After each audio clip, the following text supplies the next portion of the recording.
आपण बघणार आहोत अमरावती महानगरपालिकेच्या निवडणुकीचा इतिहास के पन्नों से या मालिकेत प्रभाग क्रमांक 2 संत गाडगेबाबा पीडीएमसी विभागाचा सविस्तर आढावा घेणार आहोत।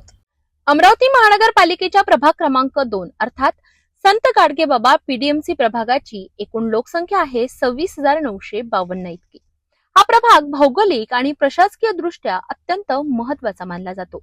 या प्रभागाच्या व्याप्तीमध्ये इस्कॉन मंदिर, पीडीएमसी, जिल्हाधिकारी कार्यालय, विभागीय आयुक्त कार्यालय, सार्वजनिक बांधकाम विभाग आणि आरटीओ ऑफिस यांसारख्या महत्त्वाच्या शासकीय संस्थांचा समावेश होतो।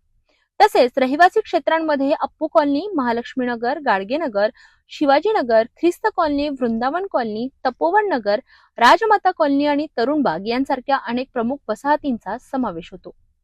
तर अमरावती महानगरपालिकेच्या अंतर्गत 2017 मध्ये झालेल्या निवडणुकीतील प्रभाग 2 चा इतिहास आपण इतिहास के पन्नों से या शृंखलेतून जाणून घेऊया। आता वळूया या 2017च्या निवडणुकीच्या निकालांकडे। 2017 मध्ये या प्रभागात प्रचंड चुरस पाहायला मिळाली होती। अ, ब, क आणि ड या चारही गटातून एकूण 30 उमेदवार आपले नशीब आजमावत होते। मात्र मतदारांनी स्पष्ट कौल दिला तो भारतीय जनता पक्षाला। अ वर्गाबद्दल बोलायचं झालं तर भाजपचे चंद्रकांत लक्ष्मणराव बांबरे यांनी काँग्रेसच्या प्रमोद सुधाकर महल्ले यांचा तब्बल 2421 मतांनी पराभव करत विजय मिळविला। तर ब वर्गामध्ये भाजपच्याच सुरेखा दिगंबर लुंगारे यांनी शिवसेनेच्या स्वाती अमोल निस्ताने यांचा 705 मतांनी पराभव केला। क वर्गाकडे जर पाहिलं तर भाजपच्या प्रमिला गजाननराव जाधव यांनी काँग्रेसच्या किरण सुभाष भावे यांना 305 मतांनी पराभूत केले। इथे लढत काहीशी अटीतटीची झाली। तर ड वर्गामध्ये मात्र एकतर्फी विजय पाहायला मिळाला।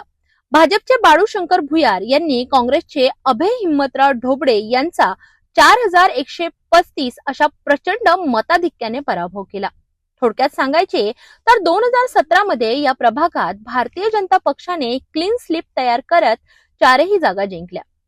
आता आगामी निवडणुकीत हेच विजयी उमेदवार पुन्हा रिंगणात उतरणार का आणि उतरल्यास त्यांच्या 2017 मधील विजयाचा करिश्मा पुन्हा 2025च्या निवडणुकीत पाहायला मिळणार का हे पाहणे औत्सुक्याचे ठरणार आहे।